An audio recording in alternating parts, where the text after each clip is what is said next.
আছো, সুস্থ আছো, আনন্দে আছো। তো প্রত্যেক দিনের মতো আজকেও ব্লগটি স্টার্ট করে দিয়েছি সকাল সকাল। তো সকালের সমস্ত কাজ কমপ্লিট। এখানে দেখতে পাচ্ছ ভাত ডাল দুটোই বসিয়ে দিয়েছি।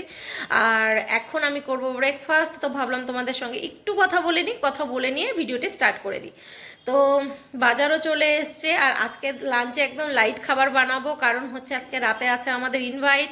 তো সেখানে যাওয়ার প্ল্যান আছে, জানি না কি হবে, কারণ এখন যে ঠান্ডা, আর আমি ঠান্ডার দিন পড়লে কুঁড়ে হয়ে যাচ্ছে, আমি জানি না কেন। আগে এরকম ছিলাম না, কিন্তু এখন প্রচণ্ড কুঁড়ে হয়ে গেছে, যেতে ইচ্ছে করছে না। তো ওদেরকে বললাম তোমরা যাও, এখন জানি না যাবো কি না। আর আজকে সকালে একটা দারুণ আইটেম বানাবো, তো সেই রেসিপিটাও তোমাদের সঙ্গে শেয়ার করবো। তো চলো তোমরা ভিডিওটি পুরোপুরি দেখতে থাকো।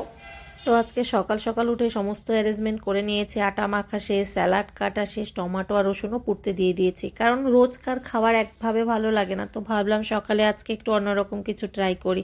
তো অনেক দিন থেকে আমার ইচ্ছে হচ্ছিল যে আমি এগ রোল বানিয়ে খাবো, কারণ আমি বাইরের এগ রোলটা একদম খেতে পারি না, যার জন্য এখানে পরোটাটা আটা মেখে রেখেছিলাম। তো এখন আমি এটা পরোটা ভেজে নেব। আর তোমরা যারা আমার আজকে ভিডিও দেখছো তাদের মনে প্রশ্ন আসতেই পারে যে দিদি তুমি এগরোল কীভাবে খাও, কারণ পরোটা তেল দিয়ে ভাজতে হয়। তো আজকে আমি সেটাই তোমাদের বলবো, যে তোমাদের অনেকের মনে প্রশ্ন থাকে এবং তোমরা আমাকে অনেকেই প্রশ্ন করো যে দিদি আমরা এটা খেতে পারি না, তো খেতে পারি না। তো আমি তোমাদের সবসময় বলবো যে নিজে বানিয়ে সব কিছু খাওয়া যায়। তো এখানে আমি আজকে যে পরোটাটা বানাবো ওদের জন্য তেল দিয়ে বানাবো, আর সবার ভাজা হয়ে গেলে ওই ফ্রাইং প্যানে আমি কিন্তু আমারটা তেল ছাড়া ভেজে নিয়ে তারপর আমি এগরোল বানাবো। তো তোমরা কিন্তু এরকম ট্রাই করতেই পারো। আর এখানে দেখতেই পাচ্ছ ধনেপাতা কুচি করে রেখেছি, লঙ্কা, এটা দিয়ে বানিয়ে নেব গ্রিন চাটনি, যেটা কিন্তু এগরোলে এখন ভীষণ ভালো লাগে। আর ফ্রেশ ধনেপাতা আমাদের শরীরের জন্য ভীষণ ভালো। তো দেখতেই পাচ্ছ এখানে আমি ডিম ফেটিয়ে নিচ্ছি, কারণ এগরোলের জন্য ডিম কিন্তু মাস্ট। তো চলো আজকে এগরোল বানিয়ে সকালে ব্রেকফাস্ট শেষ করে নিই, কারণ আজকে লাঞ্চে বানাবো শুধু হালকা খাবার, তো যার জন্য আমার আজকে কোনো টেনশান নেই। তো আজকে ভাবলাম যে সকালে একটা এইরকম আইটেম করা যেতেই পারে। তো চলো তোমরা ভিডিওটি পুরোপুরি দেখতে থাকো আর এনজয় করো।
তো রেডি হয়ে গেল টেস্টি টেস্টি ব্রেকফাস্ট। তো ব্রেকফাস্ট করে নিয়ে এখন লাঞ্চ বানিয়ে নিয়েছি। বানিয়ে নিয়েছি ভাত, পাতলা মসুর ডাল, আর হচ্ছে গিয়ে মাছ ভাজা। এই মাছগুলি এখানকার নদীর মাছ, ভীষণ টেস্টি। তো চলো পরে আবার কথা বলছি। গুড ইভিনিং ফ্রেন্ডস, এখন ঘড়িতে বাজছে 9টা, আর আমি যাব এখন বিয়ে বাড়িতে। তো আর আমার অবস্থা দেখতে পাচ্ছ খুবই খারাপ অবস্থা, কারণ আজকে রোববার, আমি হেয়ার ওয়াশ করি না। আর এই রোববার দিনই বিয়ে পড়েছে, এখন তো হেয়ার ওয়াশও করতে পারিনি, আর মাথা একদম তেল চিপচিপে হয়ে আছে। তো আমার ফেভারিট শাড়ি অরেঞ্জ কালার আর পিঙ্ক কম্বিনেশনের সিল্কের শাড়ি এটা। তো এটাকে আজকে বের করে নিয়েছি যে আজকে এটা পরে যাবো। এটা উল্টো পাশ, এটাকে সোজা করে ভাঁজ করা, ঠিক এই শাড়িটা। তো এই কালার কম্বিনেশনটা আমার খুবই প্রিয়, তো এটাকে আমি পরবো। তো চলো একটু মেকআপ করে নিই, আর মেকআপ লুক তোমাদের সঙ্গে শেয়ার করব আজকে। তো মেকআপ লুকটি হয়তো আমার রিলসে যাবে, তো তোমরা কিন্তু ভিডিওগুলি ভালো মতো দেখতে থাকো পুরোটাই, হ্যাঁ, স্কিপ না করে দেখো, অনেক টিপস থাকবে তাতে। তো চলো বিয়ে বাড়িতে কি হচ্ছে না হচ্ছে সমস্ত কিছু তোমাদের সঙ্গে শেয়ার করব, আর আমি এই চুলটাকে কিভাবে ম্যানেজ করছি সেটাও তোমাদের সঙ্গে শেয়ার করছি। তো চলো।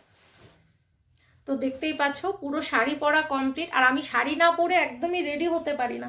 তো যার জন্য আমি সবার আগে শাড়ি পরে নিই, তখন শাড়ি পরে নিব, শাড়ি পরে নিয়ে তারপর মেকআপ করব। তো চুলটাকে একটু ভালো করে আঁচড়ে করে নিই, তারপর মেকআপটা করব, লাস্টে হেয়ার স্টাইল করব।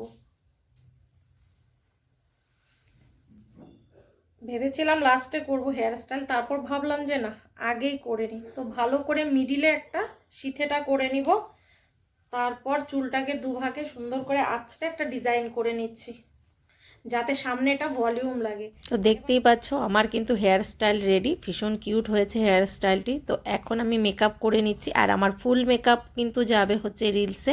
তোমরা যারা আমার মেকআপ দেখতে চাও তারা অবশ্যই সেটা ভিজিট করে নিও। তো তোমরা দেখতেই পাচ্ছ পুরোপুরি রেডি, আর এখানে না লাইটটা ঠিকঠাক আসছে না। তো দেখতেই পাচ্ছ চুলটাকে এভাবে সামনেটা একটু হালকা কার্ল করে নিয়েছি, এটা কিন্তু হিট ছাড়াই কার্ল করা যায় এভাবে। তো এই প্রসেসটা কোনো একদিন তোমাদের দেখিয়ে দিব। আর এই হচ্ছে আমার ফুল লুক। তো চলো বিয়ে বাড়িতে যাচ্ছি, এসে পরে তোমাদের সঙ্গে আবার কথা বলছি। তো বাইরে বেরিয়ে দেখি রাস্তা পুরো ফাঁকা আর অন্ধকার, আর যে ঠান্ডা আজকে পড়েছে, বাইকে আরও বেশি ঠান্ডা লাগছিল, কিন্তু কাছাকাছি বিয়ে বাড়ি দেখতেই পাচ্ছ পৌঁছে গেছি। তো এখন চলো আমরা সবাই মিলে ভেতরে যাই, এবং কি এনজয় করছি না করছি সমস্ত কিছু তোমাদের সঙ্গে শেয়ার করব। তো তোমরা ভিডিওটি পুরোপুরি দেখতে থাকো।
তো দেখতেই পেলে ডিনার কমপ্লিট করে লাস্টে খেয়ে নিলাম পান। আমি কোনোদিন বিয়ে বাড়ি পান খাই না, তো আজকে পান খেয়েছি। তো চলো দেখা হচ্ছে নেক্সট ভিডিওতে। Tata, good night.